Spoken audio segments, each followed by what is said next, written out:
Ei, Psyu, vamos conhecer um pouquinho da ecologia e dispersão dos saurópodas no Cretáceo brasileiro? Você sabia que o Brasil foi lar de alguns dos maiores animais que já pisaram na Terra? Isso mesmo. E como eles se distribuíam no território brasileiro?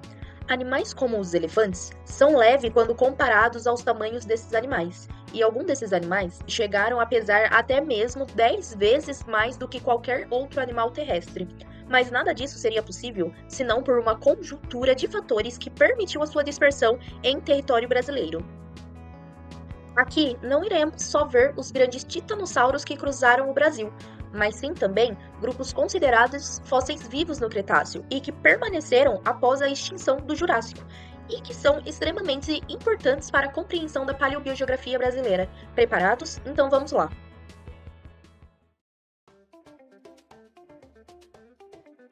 Em primeiro lugar, vamos fazer uma contextualização paleobiogeográfica. O Brasil, no período do Cretáceo, se encontrava no supercontinente Gondwana e era interligado na placa continental da África, permitindo que a fauna local migrasse por todo o supercontinente e principalmente entre esses dois devido à sua proximidade, o que explica porque muitos dos animais encontrados no registro fóssil brasileiro têm parentes próximos ou equivalentes no registro fóssil africano. Grande parte do Brasil estava posicionado em latitudes subtropicais próximas ao Trópico de Capricórnio, sob a influência de uma zona de alta pressão atmosférica semelhante ao que forma os grandes desertos de hoje em dia, inibindo a formação de nuvens de chuva. Essas condições resultaram na formação do grande deserto de Botucatu e as regiões próximas, como o extremo norte brasileiro, caracterizado pelas regiões costeiras e a bacia do Araripe, eram predominantemente semiáridas e arbustivas, com ocorrência de bosques de araucárias e cavalinhas compondo o subbosque. Entre os grupos fósseis mais notórios do Cretáceo inferior do Brasil são, em grande parte, do grupo que denominamos como terópodes, como os espinosaurídeos, no caso do Oxalaia, e outros abelissaurídeos, como os carcanodontosauros. Mas também muitos saurópodes são registrados nesse período também. O que se distingue bastante do que observamos no registro fóssil do Cretáceo superior, onde há uma pujança e especiação muito acentuada dos saurópodes, o que, de certa forma, vai de contramão ao que se observava no resto do mundo. Em outros continentes, como a Laurásia, e até mesmo em partes de Gondwana, o que se observava era uma diminuição crescente das espécies de saurópodes, enquanto no continente sul-americano, especificamente no Brasil, o que houve foi o efeito oposto, com uma presença maior de espécies de saurópodes, especificamente de titanosaurídeos.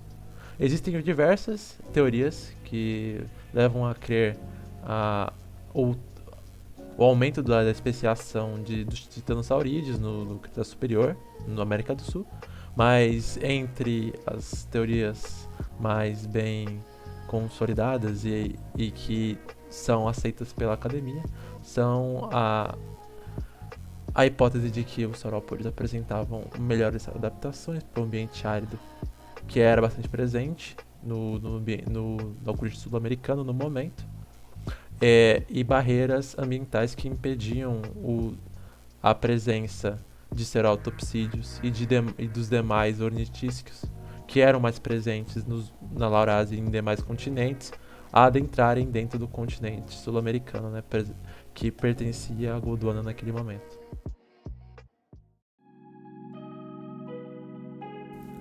Já em relação ao paleoclima, havia a formação de deltas e regiões fluviais interligadas ao mar na região norte, e muito provavelmente esses paleoambientes eram mais próximos de planícies fluviais.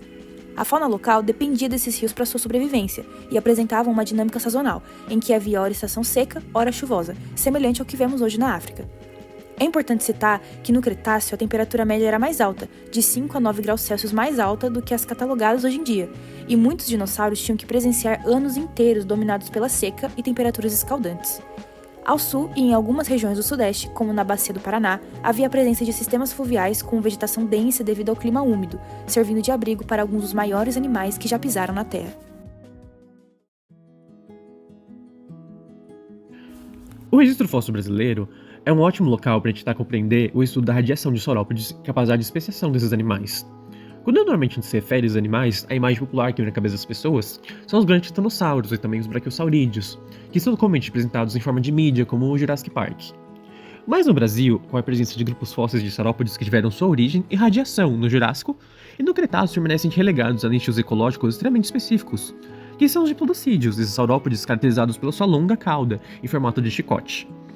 É muito comum a gente perpetuar esse rio conceitual e dizer que os titanossauros são o único grupo de saurópodes a chegar no Cretáceo. Mas o registro fóssil da América do Sul e da África provam que diplodocídeos, como o Itapeuasauro, também estiveram associados a essas formações geológicas do Cretáceo. Enquanto esses titanossauros se alimentavam a partir da ingestão das folhas das árvores que estavam relegadas às copas, esses grupos de diplodocídeos eram renegados a se alimentar de arbustos e comunidades de plantas herbáceas nos subbosques e nas planícies do Cretáceo. Contudo, depois de 90 milhões de anos atrás, esse grupo de saurópodes sumiu completamente do registro fóssil, e alguns titanossauros rapidamente se especializaram para ocupar esses nichos ecológicos que foram deixados. Como a gente tem o Ibirânia, que é um fóssil brasileiro muito emblemático, de tamanho bem diminutivo, inclusive é o menor titanossauro que a gente tem no registro mundial.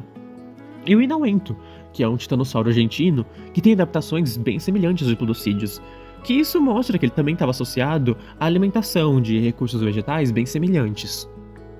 Inclusive, ele foi inicialmente confundido com um diplodocídio quando tentaram datar e estudar esse animal.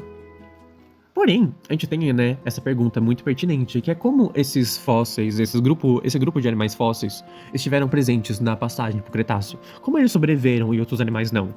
E a gente tem algumas hipóteses, como uma pesquisa recentemente feita com diplodocus, que dá o nome ao clado de diplodocídeos, implica que é um fóssil do Jurássico muito emblemático norte-americano, implica que ele havia um sistema respiratório que funcionava de maneira bem semelhante à ação de ofegar dos mamíferos das aves. E, por ser um sistema respiratório extremamente eficiente, resultando na conservação de energia, ele também era capaz de fazer de forma bem efetiva a regulação térmica desses animais. Essas capacidades podem ter dado vantagem a esses diplodocídeos ocupar esses nichos ecológicos de maneira mais efetiva do que um titanossauro do mesmo tamanho. Contudo, a gente não sabe o porquê eles desapareceram ainda, após 90 milhões de anos atrás. Grandes titanossauros, que são os grandes saurópodes altamente especializados, também estão presentes no registro fóssil brasileiro, obviamente, como já mencionado anteriormente, principalmente na ocupação das regiões úmidas mais ao sul e ao sudeste, como por exemplo o próprio Australoposeidon, que apareceu no Prehistoric Planet.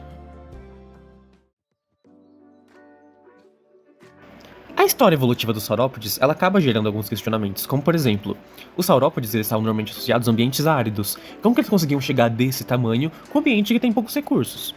Isso se deve a algumas gamas adaptativas que esses animais têm, como por exemplo, os saurópodes, os grandes titanossauros, eles eram animais nômades, ou seja, quando eles devastavam a vegetação local, por meio do consumo desses animais, eles migravam grandes distâncias em busca de áreas verdes em outras localidades. Pegadas encontradas ao longo do Brasil corroboram com a hipótese de grandes manadas de saurópodes cruzavam o território brasileiro. Dessa maneira, a vegetação se recuperava enquanto esses animais migravam para outros lugares. E essa manada também carregava sementes que ajudavam na colonização dessas plantas em outros locais. E uma vez que os titanossauros voltavam, a comunidade vegetal já havia se recuperado. Então eles faziam tanto um ciclo de jardinagem, compondo e fazendo parte no ciclo produtivo de várias plantas, como eles também faziam essa parte na regulação das variáveis abióticas desses paleoambientes. A gente tem também que grande parte da flora local ela tinha muito mais energia concentrada dentro dela, em questão de calorias, do que a comunidade vegetal contemporânea. Então, esses animais conseguiam adquirir grandes quantidades de energia consumindo poucas plantas e árvores. Já em relação ao seu tamanho colossal, tem algumas hipóteses, como, por exemplo, a aquisição de novos nichos ecológicos, mas também servia como medida preventiva contra a predação, especialmente quando o território em que viviam era lar de um dos maiores carnívoros que já existiam, os carcharodontosaurídeos. Seu tamanho por si só prevenia com que indivíduos adultos fossem predados com facilidade, e faria com que o predador pensasse duas vezes antes de tentar abater um desses animais.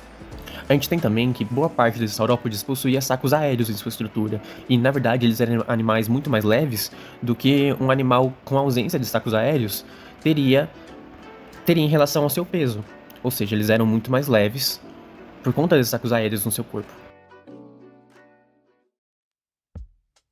Como todos nós já sabemos, esse grupo de animais não resistiu aos impactos da chegada do meteoro no final do Cretáceo, e muitas informações das suas relações biológicas e fisiológicas talvez nunca será conhecida, pela falta de grupos de animais semelhantes para a comparação. Até mesmo os elefantes e as girafas, que são representações de megafauna contemporânea, apresentam fisiologia extremamente diferente dos saurópodes e seus sacos aéreos. A diversidade de titanossauros nas formações de 66 milhões de anos atrás é baixa, indicando que o grupo já estava em declínio, mas o motivo específico ainda não é conhecido, e é um dos grandes mistérios da paleontologia. Diversos paleontólogos trabalham ativamente no estudo da reconstrução de paleoambientes para tentar responder essas perguntas. E embora estejam extintos, saurópodes foram eternizados para sempre na mídia e na cabeça das pessoas, sendo uma das figuras mais emblemáticas dos dinossauros, e que vão continuar sendo relevantes para os próximos anos, e que as descobertas continuem nos contando sobre a incrível história desses animais.